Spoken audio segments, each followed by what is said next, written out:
You're listening to The Solution, a podcast by Growers Mineral.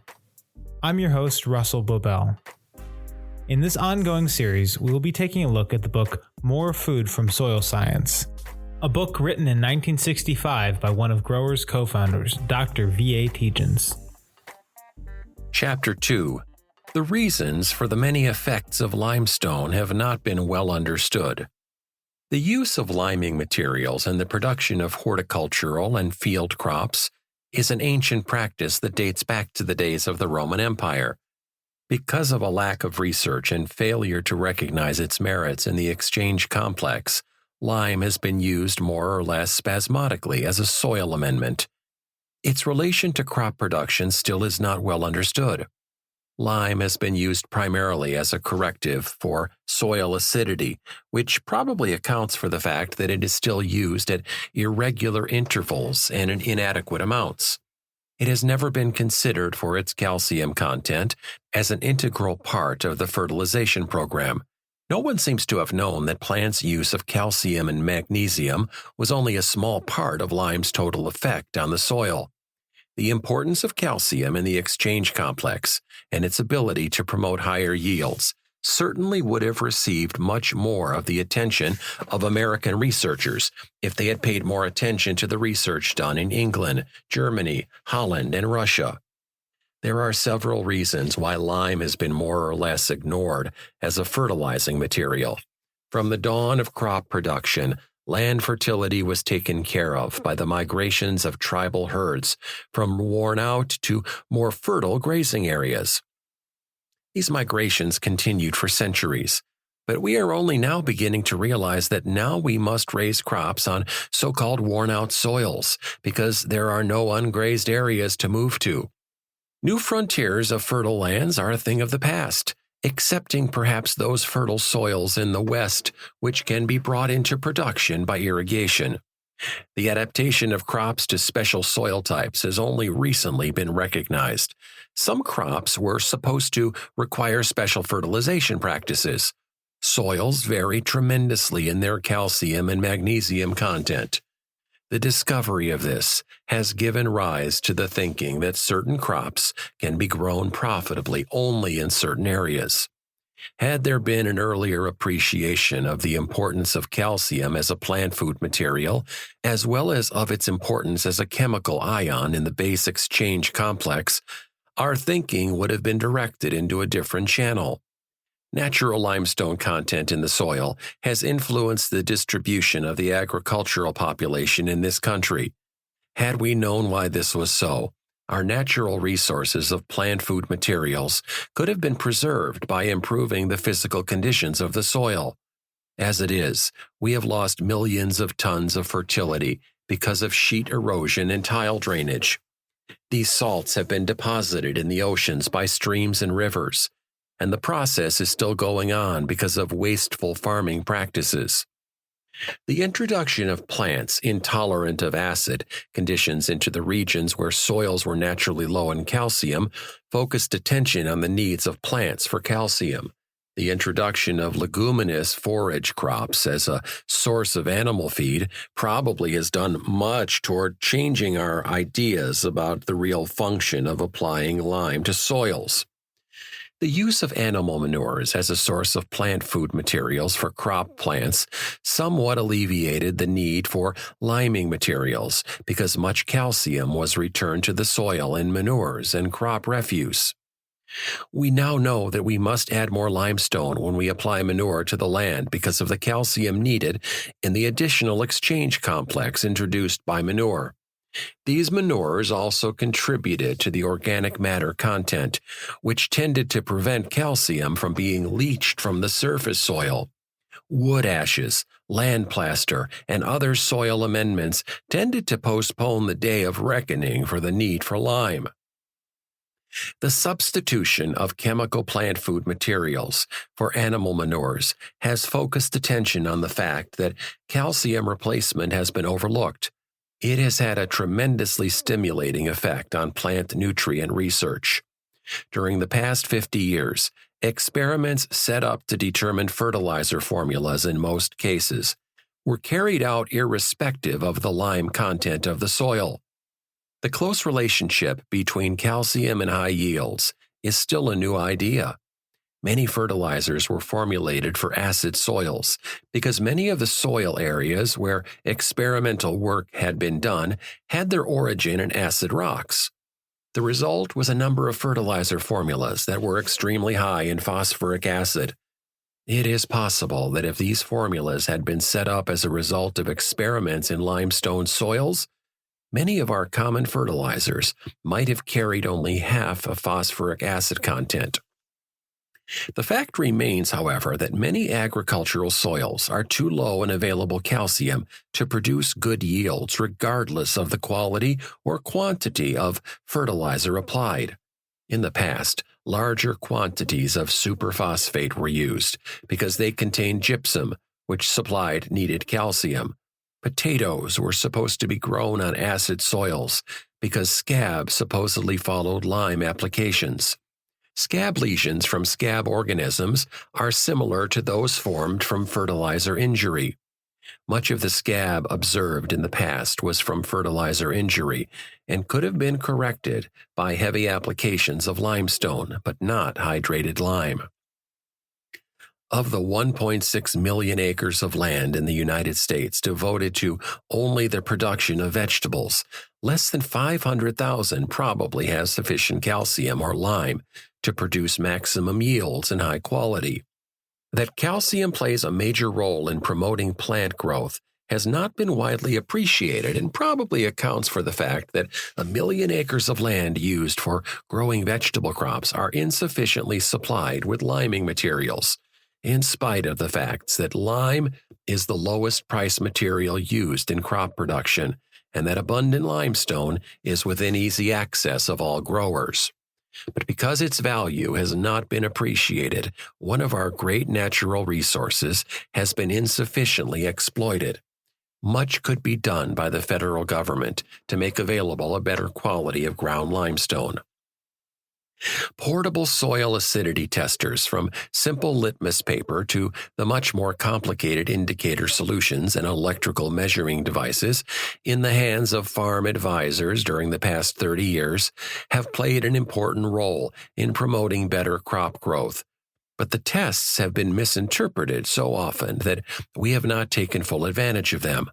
These acidity tests have served their purpose for pH determinations, but research has shown that they have not told the entire story. Because of this, many of our soils are very much underlimed. Calcium saturation of the soil and the pH test are not necessarily correlated. On soils that have been heavily fertilized, the pH test may not indicate the deficiency of calcium. The role calcium plays in reclaiming so-called worn-out soils and abandoned soils which are reverting to the wild state is a fertile field for investigation. Many of these soils are fundamentally productive, and in areas where environmental factors are particularly suitable for crop production, they may be reclaimed with calcium applications in the form of limestone. The experiences of a few investigators indicate that these soils are worn out because the calcium level has become too low. The degree of calcium saturation has decreased to the point at which profitable yields no longer can be supported. The physical structure of the soil and the chemical equilibrium between the soil particle and the plant roots have prevented extensive root growth. A large portion of the 1 million or more acres now used only for the production of vegetable crops may be considered depleted soils, in spite of the fact that they are being farmed. Growers are putting up a stiff battle with the cooperation of government agencies to make these acres again produce crops of which they once were capable. But too often, the main attack involves merely ever-increasing applications of fertilizer. This is the wrong way to maintain a high fertility level year after year, especially when the use of lime instead of fertilizer requires only a nominal expense and is the true solution to our problem. Limestone is an investment that sometimes must be liquidated over a period of years, and many growers are financially situated so that they cannot assume such additional obligations. They are reluctant to initiate the program necessary to return these soils to the profit-producing class, although yield increases the first year will often more than pay for the limestone needed to rejuvenate the soil. One heavy application may last for 5 to 20 years if the calcium saturation has been raised to the necessary level. The advent of the quick chemical soil test supplementing the acidity test has helped to give us better knowledge of chemical soil and plant processes, and growers' experiences have made it possible to evaluate certain practices necessary in bringing worn-out acres back to profitable production. Much information can be obtained by observing farm practices, which result in above-average yields. Yet, were it not for the occasional grower who has been willing to study his problems conscientiously and take a chance, methods for improving soils would still be in the testing stage. One of my Ohio customers brought me 2 soil samples from a field that had a 2-acre clay knob which had never produced anything. He said he had several of those on his farm. He had been told the knob was over-limed because the pH was 7.2. I tested both soils and found the available calcium in the clay knob was 800 pounds. The soil had a requirement of 3,600 pounds in the acre-foot. The other sample from the lower ground had 1,200 pounds, but needed 2,800 pounds. I recommended 12 tons of limestone for the knob and 6 tons for the lower ground. He applied these amounts and planted corn. He harvested 154 bushels off the knob and 147 from the surrounding area. Since then, he has corrected the calcium deficiency on 4 other areas with equally good results. 20-odd years ago, John Teacha, a neighbor in Marinette County in northeastern Wisconsin, decided he would try to grow alfalfa, much against the advice of his neighbors. "Alfalfa won't grow here," they all said. "It's too cold." But John had his own ideas. His farm consisted of 3 to 9 feet of sandy loam soil, covering a dolomite some 30 or more feet thick.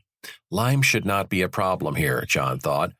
The first trial with alfalfa was a failure.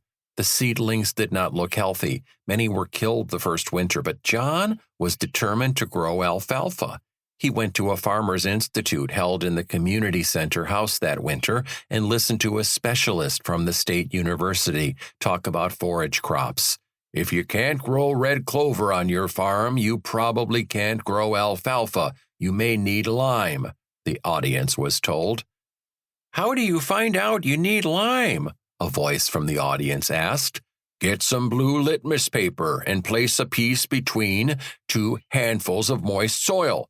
If it turns red, it shows that the soil is medium to strongly acid." I watched John. I knew that he was interested. That noon, the group was treated to a dinner prepared by the ladies of the community. The chairman of the meeting took the guests to dinner, and John took a seat across the table from me. It was 20 degrees below zero outside, with 2 feet of snow, but there were 60 people at the tables. There was a great deal of interest in the Farmers' Institutes in those days. This was a 3-day session covering everything relating to dairying and potato farming. I heard John ask, "Will limestone soil become too acid to grow clover or alfalfa?" "Yes, it may, and very often does at the surface of the plowed layer if you don't use some extra lime." "Why is that?" "The solution or available lime washes or leaches out of the surface, and the seedlings don't get their roots into the sweeter soil until too late in the season, and they don't make enough growth to prevent winter killing. Some seedlings may even die before the roots get started. You will always find a few plants that seem to get a hold."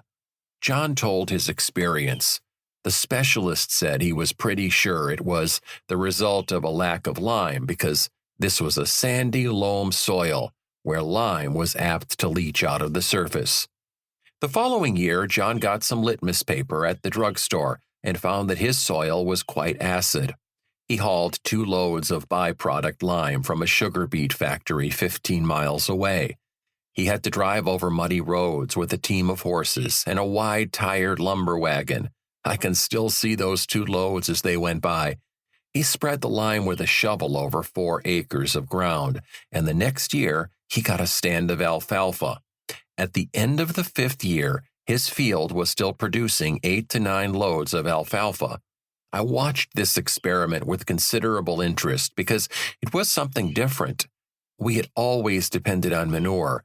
If we bought chemical fertilizer, it was a 100-pound bag for an acre of sugar beets. But to be able to reuse the limestone after once using it to purify sugar in order to grow better crops was something that required serious consideration. We had millions of tons under our farm, but it wasn't available. It had to be ground. I appreciated the full importance of the possibilities. This was very revealing, getting results from limestone on limestone soils. When one realizes that millions of tons of calcium carbonate are buried under our soils and that we depend on our food for calcium, one wonders why we were so well provided for. It has been my privilege to travel over many of the cropping areas of the central, eastern, and southern states, conferring with growers. Lime or calcium has been one of the crying needs of most of them. Were it not for the fact that barnyard manure has been available, many more farms would be added to the list of those abandoned because the soil no longer would produce enough crops to pay the taxes. Now we are beginning to realize that the addition of sufficient limestone alone can restore fertility. If the lime needs of the soils in the New England states and some of the coastal plain states are an indication of the calcium condition of the 1.6 million acres on which vegetables are grown in this country, the limestone under the farm on which I spent my boyhood days, if applied to these hungry acres in a finely ground form, would produce sufficient profits to pay off the national debt. We would probably be farming fewer acres at a greater profit. And that deposit was only a drop in the bucket when compared with the accessible limestone deposits in practically every state in the Union. Limestone seems to be one of our natural resources which has not been overworked and which will never be depleted. It is one of the least expensive materials growers have to buy, but of those commodities the growers feel they need to grow good crops, it is probably the most difficult to sell. Some 40 years ago, I assumed the responsibility of managing a 600-acre lumber company farm in northern Michigan. This farm had been producing timothy hay and pasturage for many years for the logging camp horses, which were kept there every summer. However, plans were made to build a dairy and grow all the feed, grain, clover, and alfalfa, that was needed to feed 40 cows. I soon found that clover and alfalfa were out of the question unless something was put on the soil. The climate was supposed to be too cold. The yields of none of the crops were good. A county agricultural agent visited us from one of the counties in the lower peninsula of Michigan. He came on a raw, cold, late April day, and we sat in the barn and talked about lime and manure and what the condition of the soil probably was. He had good judgment about farming and said that he had been raised on a farm. He was a graduate of the State College at East Lansing. He said he didn't know much about the Upper Peninsula, however. "Has anybody grown alfalfa in this county?" I asked. "I don't know of anybody." "Do you think it's possible?" "I imagine so, but you know this farm has been horse pasture so long that it will be hard to get alfalfa started." "What are the important things to consider?" "Variety, inoculation, lime, and manure." We have enough horse manure to put 5 good loads on each of the 10 acres on that field at the end of the barn. We can get lime from the sugar factory at Menominee, Michigan, and I can send to the university for the bacteria to inoculate the seed. But where can I get the seed? "I will get some Grimm seed for you. That is pretty hardy and should stand the winters here. Let's see, you need 150 pounds. How much lime will I need? Let's go out and test the field." He took a package of blue litmus paper out of his pocket and handed it to me. He then picked up a sliver from a fence rail and dug a hole, picked up a handful of loose soil, roughly molded it into a ball, and broke it in half. "Put a piece of litmus paper on this half," he said. He placed the 2 halves together and placed the ball in his pocket. Then He walked down the slope and repeated the operation 3 more times, each time picking a spot that was representative of certain areas of the field. We walked back to the barn to get out of the cold wind, laid the 4 balls of soil in a row, and broke each open to expose the blue litmus paper. But the paper was red, bright red in the ball taken from the highest part of the field, and a pinkish red in one taken from the lowest part of the field. "There you are, that one," he said, pointing to the deep red strip. "Shows a lime need of at least 3 tons per acre, that one 2 and those 2 1 ton. You probably need about 40 tons of lime. Better have a carload shipped up. Want me to order it for you?" He certainly was a great help to me.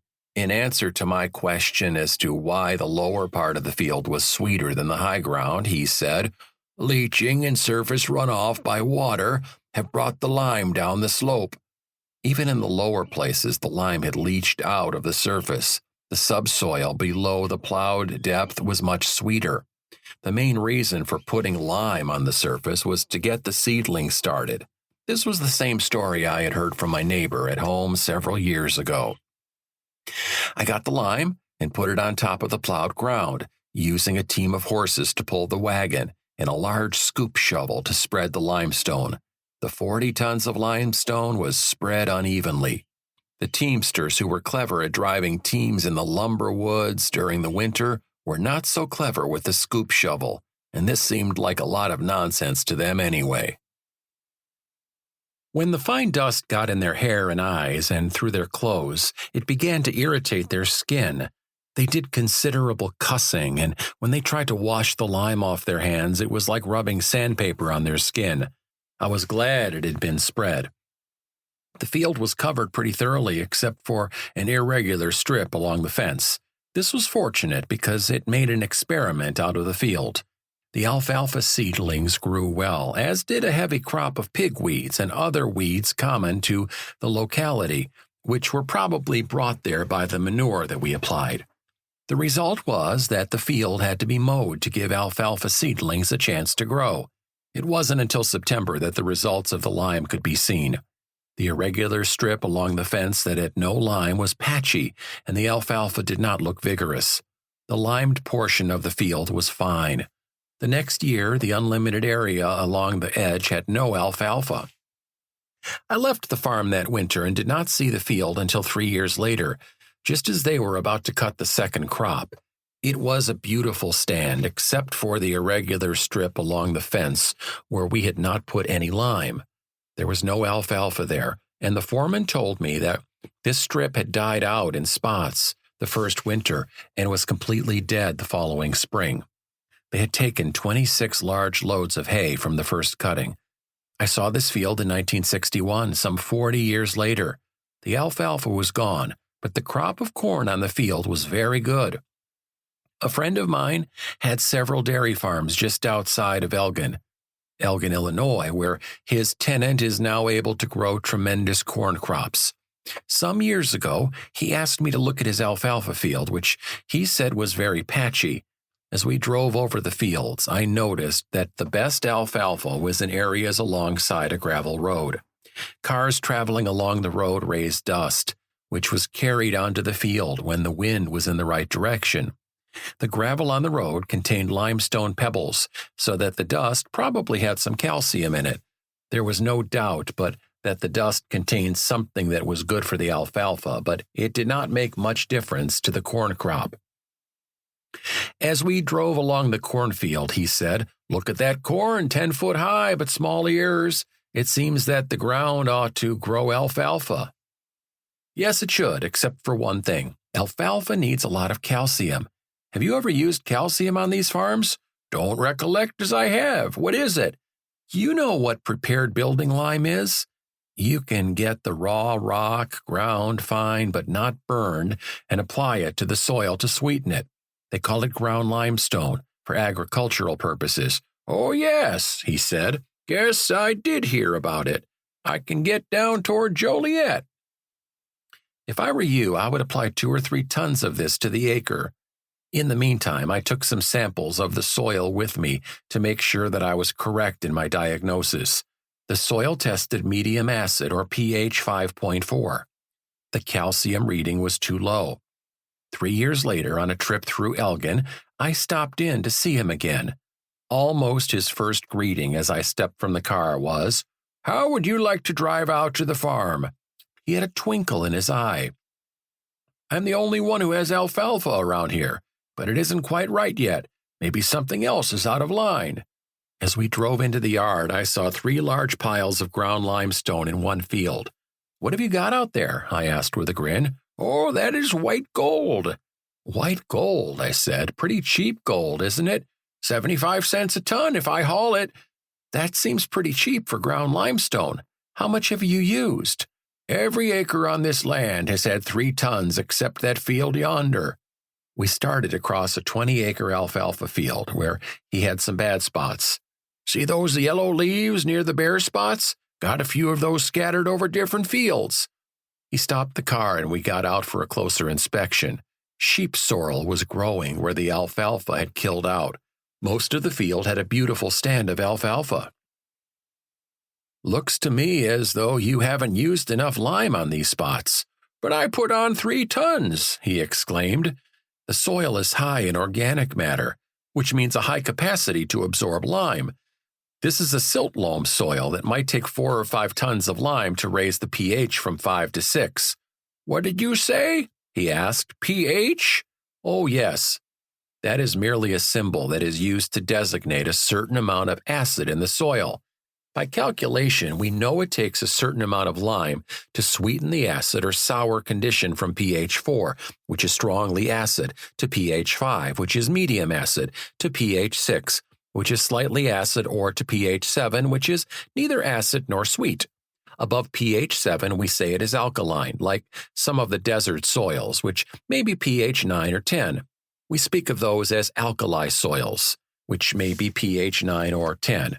We speak of those as alkali soils. That happens where you do not have much rainfall. Now, your soil tested pH 5.4, and I figure it would take 3 tons of ground limestone to sweeten it to test pH 6.4, in which alfalfa should grow pretty freely. "You made a good guess except for these spots." Yes, it was partly a guess because if this had been a sandy loam soil, it might have taken only 1 ton to sweeten the soil from pH 5.4 to pH 6.4. The amount of lime needed will vary with the type of soil. Let's drive over and look at the limestone. I can't understand why you have these apparent acid spots in the field after using 3 tons of that limestone. The limestone proved to be a coarsely ground material. "I can sec why you got your white gold for so little money. I doubt whether 15% will pass through a 60-mesh sieve. This material does not act fast enough.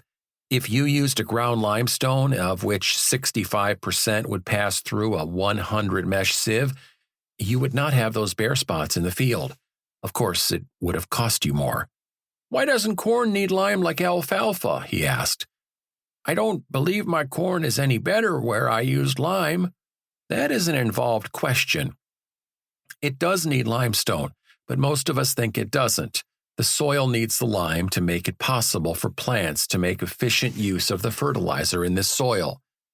They are thinking about the crop instead of the soil.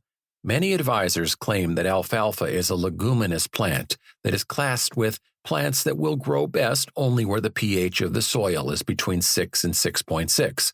While corn is in the medium acid group and will grow at pH 5.5 to 6, but not as well as at pH 6.6.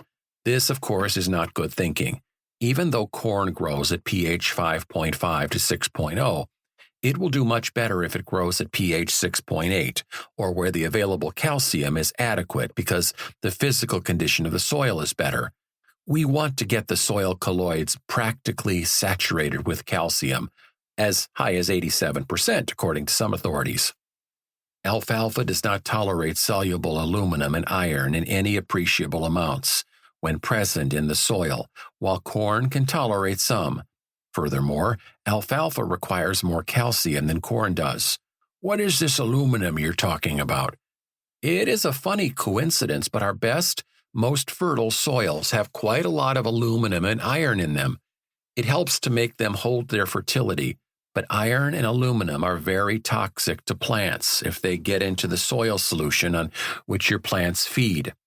Iron and aluminum are quite insoluble in that soil. That is, they are not available to plants if the pH is above 5.5. As the soil becomes more and more acid, below pH 5.5, more and more of this aluminum and iron dissolves in the soil water from which plants must get their food materials. Plants like the potato can grow on these soils because aluminum does not hurt them so much. But for most plants, we have to use our white gold to sweeten the soil and keep the iron and aluminum where it belongs, out of solution. Grouping plants according to the pH at which they will grow the best is not quite correct.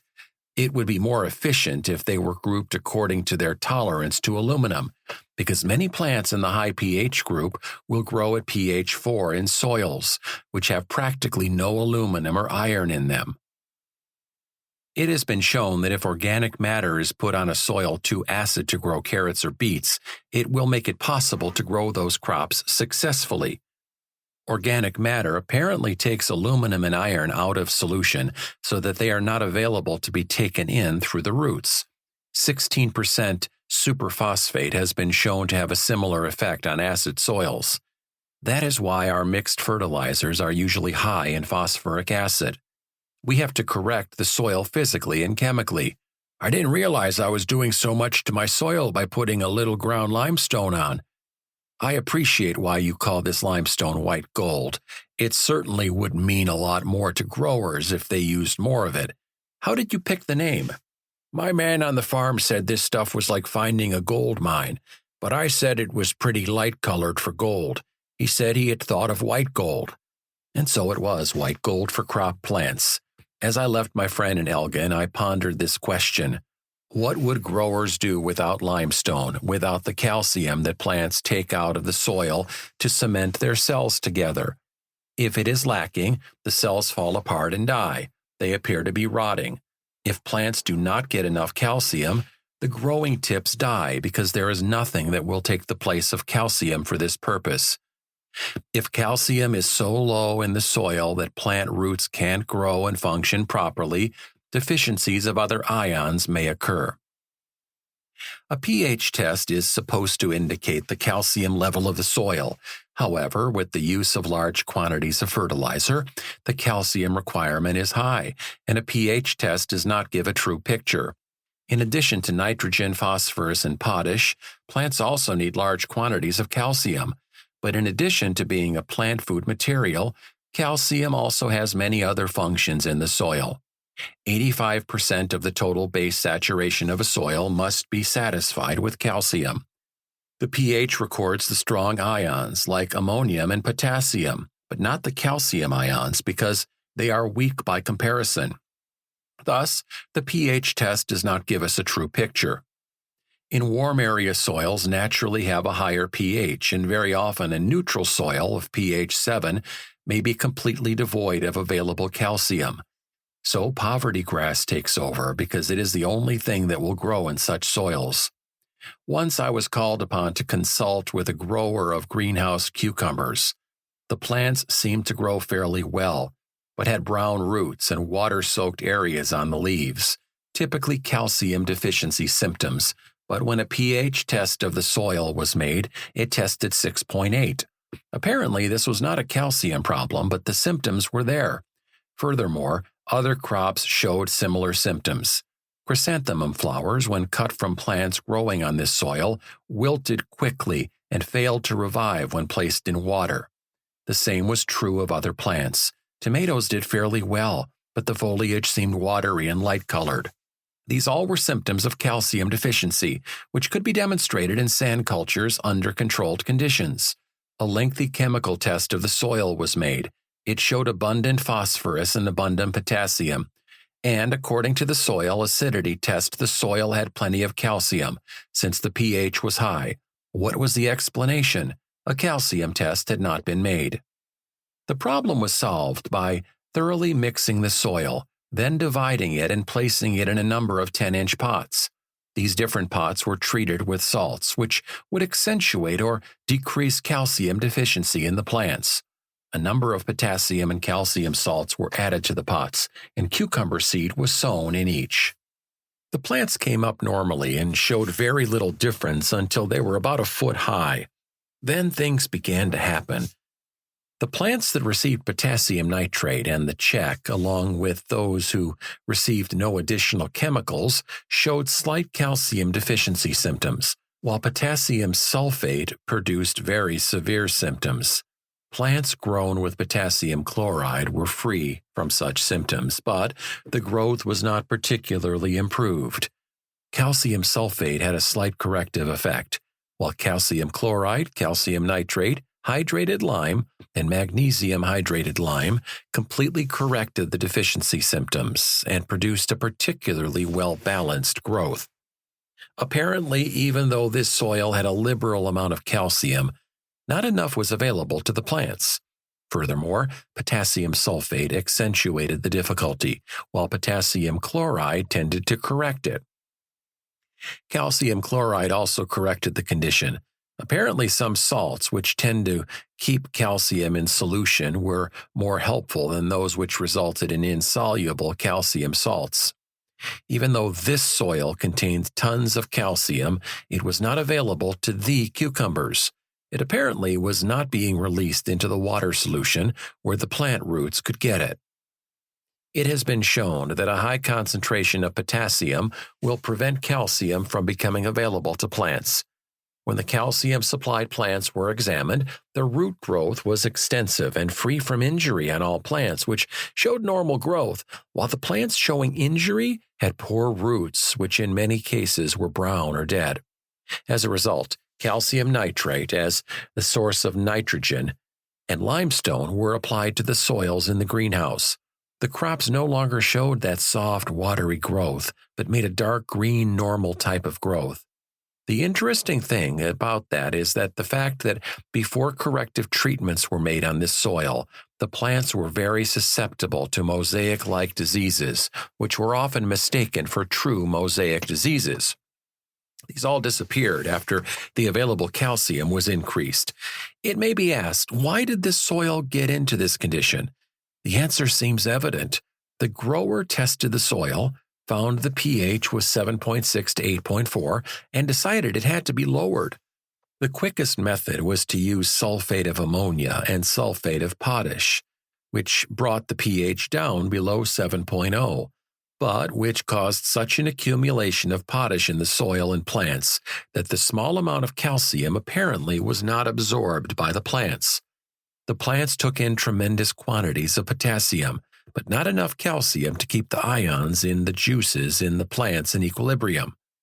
This was further studied in sand culture, where conditions could be controlled to one factor. The results were identical with what had been observed on the soil. If the plants took in too much potassium or sodium and not enough calcium, the growth was soft and wilted easily. The plants did not build up protein as rapidly as those where the calcium was high. Furthermore, these soft plants proved to be very susceptible to certain physiological disorders. This proved to be a practical demonstration of antagonism, a phenomenon which every student of plant physiology must learn. Antagonism means that if living protoplasm is in contact with calcium and potassium or sodium, at certain concentrations those two materials neutralize each other's toxicity. Calcium or sodium alone would be toxic, but if 1 part of calcium and 10 parts of sodium are mixed, the toxicity of each disappears. This principle, which is demonstrable between calcium and potassium or sodium, also holds for calcium and ammonium or calcium and any other material of a similar alkaline nature, but does not hold between calcium and materials of an acid nature. Thus, it is possible to produce calcium deficiency in a soil as well as in sand or water culture, even though appreciable quantities of calcium are present. Too little attention has been paid to this fundamental principle. In practical terms, this means that growers have not used sufficient lime or calcium-carrying fertilizers to maintain a good balance in the soil. More specifically, our fertilization practices have permitted the formation of only partial calcium saturation of the soil complex. There are no ions that will take the place of calcium in this respect. Strontium, under certain conditions, will partially substitute for calcium. It would seem that the pH and available calcium are not correlated, and that it is necessary to depend on a calcium test if chemical fertilizers are to be used intelligently. This is particularly true on vegetable-producing farms, where 1/2 to 3 tons of chemical fertilizers have been used yearly, irrespective of liming practices. This is also particularly true of alkali lands, which have a high pH, but on which crop plants respond to lime or calcium-carrying fertilizer materials. These soils have so much sodium and potassium that they suppress the action of what little calcium may be present, and as the pH increases above the neutral point, the calcium tends to become less and less available. There are certain localities where during the years calcium carbonate has accumulated in an appreciable layer at varying depths below the surface. This has not been due to farming practices. Such soils may be low in calcium in the surface layer. Conditions have been favorable for calcium salts to settle out. Also, there may be naturally high calcium soils. Such soils may have an abundance of calcium, but it is necessary to add other fertilizer salts to neutralize the effect of high calcium. Such soils usually respond to potassium according to the principle of antagonism. They often respond to a 20 to 30% potash fertilizer. They are not very common. The potassium content is high enough to kick calcium out of the exchange complex and make it available to the plants. Such cases are not as much of an exception as many people think. They occur on soils having a high absorptive capacity, high clay and organic matter content. That is, they can hang onto large quantities of calcium and potassium before any appreciable amount is available in the soil solution for the growing crop because of the high clay and organic matter content. Peat and muck soils are a good example.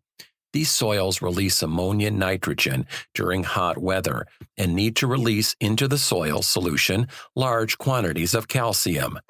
If they are in acid regions where the surrounding upland is quite acid, they may need much more calcium. I have recommended as much as 40 tons per acre and have had excellent results. Thanks for listening, everyone, to this episode of The Solution. If you'd like to learn more about the Growers Program or anything you heard in this podcast, visit our website at growersmineral.com. Make sure to subscribe so you don't miss another episode. Thanks. We'll see you guys in the next episode.